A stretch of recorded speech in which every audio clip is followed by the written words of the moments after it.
ভগৱানে আমাক এটা সুন্দৰ শৰীৰ দিছে। How a present ourself it is very important. আমি নিজকে কেনেকৈ সজাই পৰাই ৰাখিছোঁ সেইটোহে ইম্পৰ্টেণ্ট। আপুনি যিকোনো এক্টিভিটিছ কৰিব পাৰে। আপুনি লাঠি ঘূৰাওক, দৌৰক, বল খেলক, বাট কৰক। মৰ্ণিং ইভিনিং যিকোনো সময়ত at least half an hour 1 hour কৰক। নিজেও ফিট থাকক, সমাজখনকো ফিট বনাওক। এই যে মই লাঠি ঘূৰাইছোঁ, আপুনিও ঘূৰাব পাৰে, আপুনিও শিকিব পাৰে। আপোনাৰ ল'ৰা ছোৱালীক শিকাওক, আজিৰ দিনত বহুত দৰকাৰ। আপুনি কোন সময়ত কেতিয়া ক'ত কি চিটুৱেশ্যনত ফেচ কৰিব লাগে কোনো নাজানে। চ' এনি টাইম ৰেডি থাকক, বেলেগৰ কাৰণে আশা কৰি নাথাকিব। Always face the problem, never step back.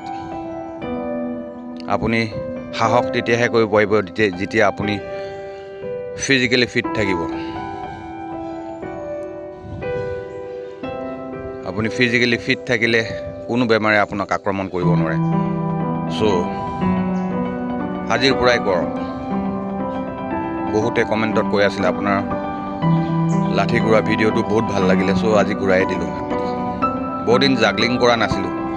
জাগলিংটো বহুত দৰকাৰ। It is one type of meditation. আপোনাৰ ধ্যান অলপ ইফালে সিফালে গ'লে বলটো আপোনাৰ কণ্ট্ৰলৰ পৰা ওলাই যাব।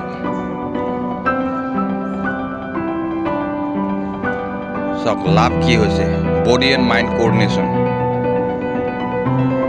কাৰণ বডি মাইণ্ড কোঅৰ্ডিনেশ্যন নাথাকিলে আপোনাৰ ফ'কাছ বলৰ ওপৰত নাথাকিলে বলটো আউট অফ কণ্ট্ৰল হৈ যাব।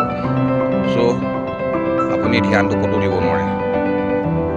চ' এইটো এটা ডাঙৰ মেডিটেশ্যন। আপোনাৰ ফিজিকেলি ৱৰ্কআউটো হ'ল, আপোনাৰ ফিজিকেলি মেণ্টেলি দুইটা আপোনাৰ ৱৰ্কআউট হৈ আছে। আপুনি ধ্যান ক'তো দিব নোৱাৰে। চ' আপোনাৰ ল'ৰাকো এটা বল আনি দিয়ক, লাহে লাহে জাগলিং কৰিব দিয়ক। ফিজিকেল ৱৰ্কআউটো হ'ব, আপোনাৰ মেণ্টেলিও ষ্ট্ৰং হ'ব।